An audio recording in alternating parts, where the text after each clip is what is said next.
Good evening, citizens of New York. Jim McNaughton here, reporting live for News Center 6 Eyewitness News from the site of the mysterious TCRI building. TCRI, or Techno-Cosmic Research Institute, remains a baffling puzzle even now, 3 days after Eyewitness observed a blinding beam of light, lasting several minutes, which emerged from the top of the TCRI building and shot into the New York sky. Since then, the structure has been sealed off from within by heavy steel plates. Oh my god, it's incredible! Unexplainable! Camera 2, are you getting that? Folks, this is amazing! Just seconds ago, a searing beam of light lanced down on the night sky and struck the roof of the TCRI building. The whole place is alive with lights and leaping bolts of energy. I can't believe my eyes. And down here in the streets, it's mass hysteria, utter chaos. People running everywhere. Ow! One just hit our second cameraman. You okay, Phil? This is insane, folks. The retro search function of the translocation matrix was successful. We have them. But what has come back with them? Set your weapons on stun and be ready for anything. We may be in luck. The beaming seems to have stunned them. Oh no! Look! Triceratons! Triceratons? What an unfortunate coincidence that we sent the turtles to a planet infested with those reprehensible saurians. True, but the same coincidence allowed the turtles to survive. Riding that random beam, they could have materialized on an airless asteroid, or even empty space. Fortunately, our computers recorded the approximate direction and distance of the beam, as well as the particle makeup of the turtles. True. Without that data, our search would have lasted forever. Even so, we had to guess how wide to make the beam, and thus receive this extra flotsam, 3 Triceratons, and a robot? Oh man! Where are we? What is this? Hard to breathe. Leo, we're back on Earth! There are those TCRI guys and... Oh crap! Look what came back with us! Triceratons! What is this madness? Where are we? What happened to the rest of our troops? Answer me! I command you! Remain stationary. Our nerve blasters are set to render you unconscious. Stay calm and your situation will be explained. This must be a stinky Federate trap. Somehow, we've been captured by a special Federate force. No doubt they seek to torture us for intelligent information. Calm yourself, Triceraton. We sought only the turtles. The rest of you were brought along by accident. We apologize, and will return you to your home worlds as soon as possible. Eh? How can you? Wait a moment. No ship brought us here. The engine field. You beamed us here. You have a working transmit device. And now, and for the glory of the Triceraton Republic, we must seize it! Commandos, attack! For the Republic! Uh-oh. Here we go again. Hurry, my friends, before these mad beasts destroy everything. Stop! Stop! This is unnecessary! The transmit must be ours! True to their nature, the Triceratons do not listen to reason.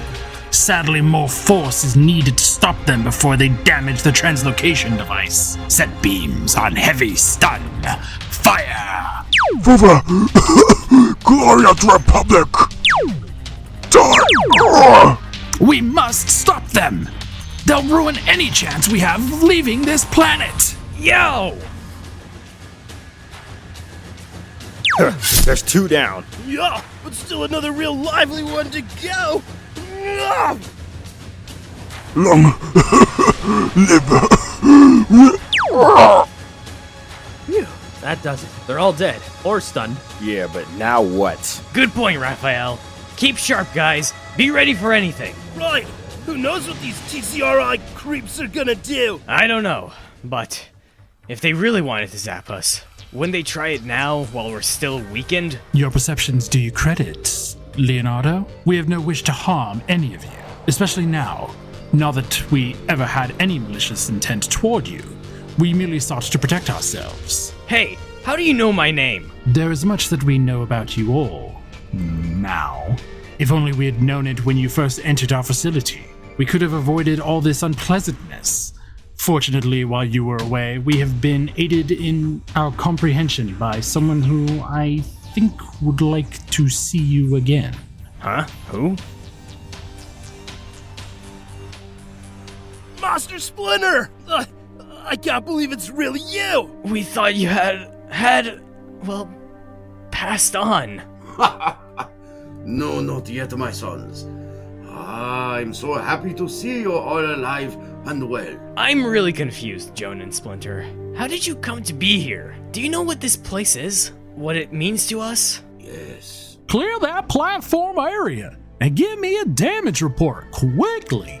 Excuse me, might I be of some help? And it's quite a strange tale. Come, sit and rest, and I'll tell you what I know. It all started almost a month ago, as you all know, when Baxter Stockman let loose his little metal monsters in the storm drains. Yes, the Mousers. We thought they had eaten you. Yes, I very nearly met my end when 4 Mousers broke in and attacked in our underground home. While fighting them, I was wounded, but I escaped into the drains, only to confront many more. I was surrounded. They moved in for the kill, when suddenly they turned and left. Oh, jeez. That must have been when we attacked Stockman's underground lab. He managed to activate a self-destruct program which called all the Mousers back to the lab to destroy it.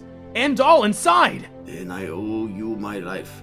Thank you, my sons. This is a bit foggy, but I apparently collapsed weak from blood loss. That they tell me is when you showed up. Yes, we discovered this building during an exercise run. The name TCRI, the same name as on the canister that caused our mutation. Well, we had to investigate to find out more. The TCRIs were angry, but you had damaged the machinery and were not planning to search for you or to try to be back. But I managed to convince them, aided by their curiosity about once they fought out something that had created us. So they brought us back.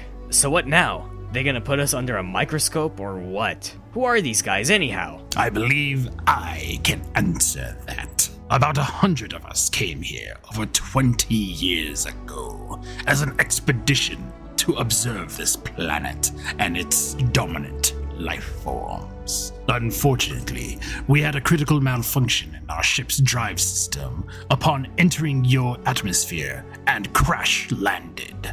Our craft was almost totally destroyed. Only a third of us survived the crash. We had no way of contacting our home planet, and they thought we had perished. Very little was salvageable from the wreck, mostly our exoskeletons and portable power sources. Using our exoskeletons and false skins, we took up residence here in your New York City, found jobs, and were lucky enough to never be discovered.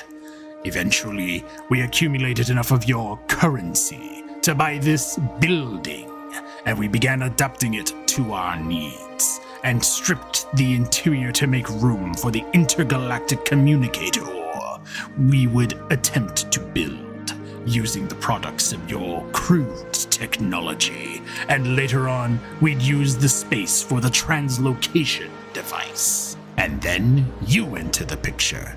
Your master Splinter told us that you were 15 and 1/2 years old. Exactly that many years ago, we had our accident. We were moving the last of our salvage from the ship into the city by truck. It was peak rush hour, so we took some back streets to make better time. It was on one of those streets that a blind man strode into the path of our truck. Our brakes couldn't stop us in time. We were going to hit him. Suddenly, a young man leaped from the sidewalk and pushed the blind man out of our path. Then a canister was jarred loose from the back of our truck and struck the boy on the head. Once we had called an ambulance and seen to the care of the old man and the boy, we returned to look for our canister, but found nothing. It had disappeared. We never knew what became of the canister until your master solved that mystery for us. He had witnessed everything from a nearby alley. From his vantage point, he saw the canister continue to bounce down the street and strike a young boy's glass terrarium, which contained you four as infants. The ball shattered, plunging you, along with the now cracked and leaking canister, into the open manhole. Moments later, Splinter followed, and found you all alive and unhurt, and covered with the glowing ooze that had leaked from the canister.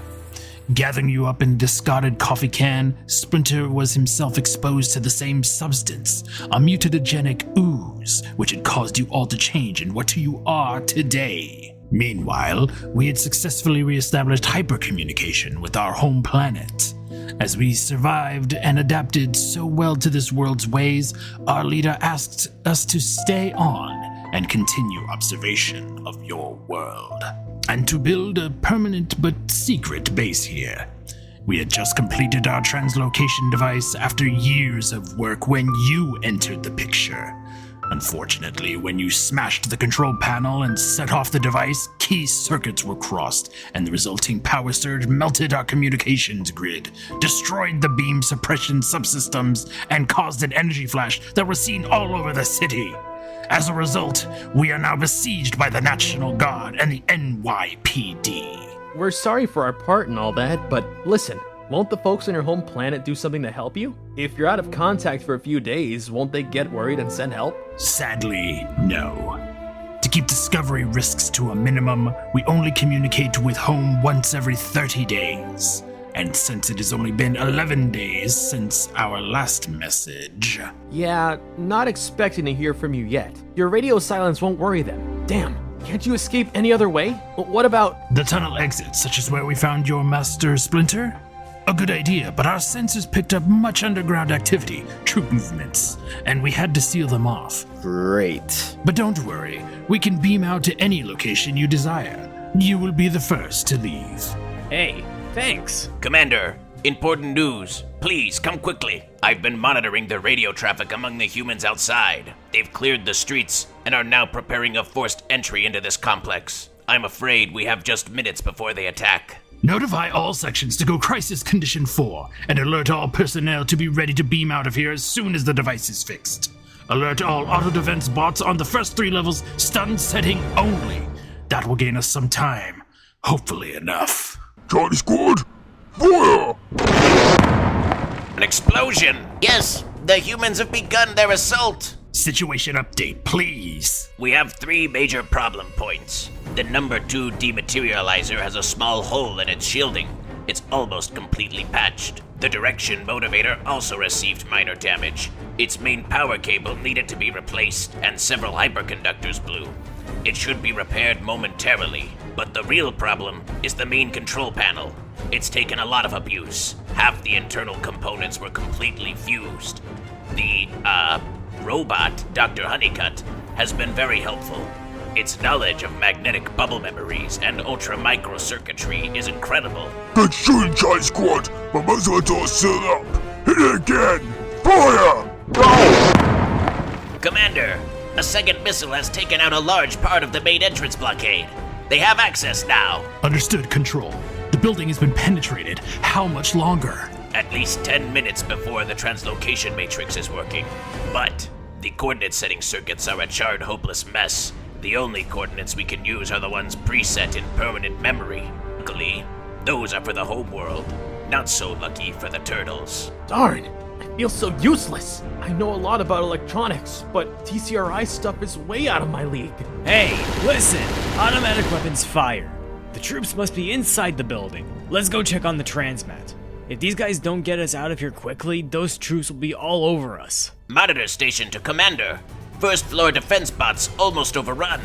Human troops are advancing towards stairway to upper levels. Go to Crisis Condition 5. Alert all stations. The device is almost operational. All personnel, report to translocation area. Begin withdrawal procedures. Abandon exoskeletons. That's it. We're as ready as we'll ever be. Hit the power. Power on.